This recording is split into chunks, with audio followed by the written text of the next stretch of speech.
The credit rating of the United States is at risk, according to ratings agency Moody's. It's threatened to downgrade the country's AAA status if the economy grows at a slower pace than expected. And as Tatiana Polikova reports, for one investment guru, the cracks are already starting to show. A lower credit rating for a country predicted to have a $1.5 trillion deficit this year. It could be a real problem for the U.S. seemingly insatiable appetite for borrowing. Outspoken investor and writer Mark Faber doesn't give America much time before it goes bust. Maximum within 10 years' time, more than 35% of tax revenues will have to be used to pay the interest on the government debt, and then you're in trouble, because then there is not enough money out of the budget to pay for other stuff.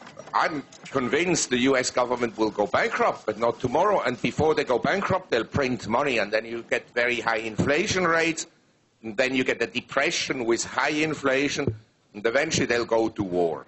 The investor says American total debt is at 800% of GDP, including all unfunded liabilities and private debt. European countries are also highly leveraged and are equally vulnerable to collapse. Portugal, Ireland, Italy, Greece, Spain, I think eventually they'll all default. Because if one defaults, then the next one will say, well, why should we pay? The obligations of Western governments is far too high. They won't be able to pay. The author of Gloom, Boom and Doom report suggests the governments raise the retirement age to 70 years old and cut on social spending. But he says even that won't be enough. Tatiana Polikova, Business RT.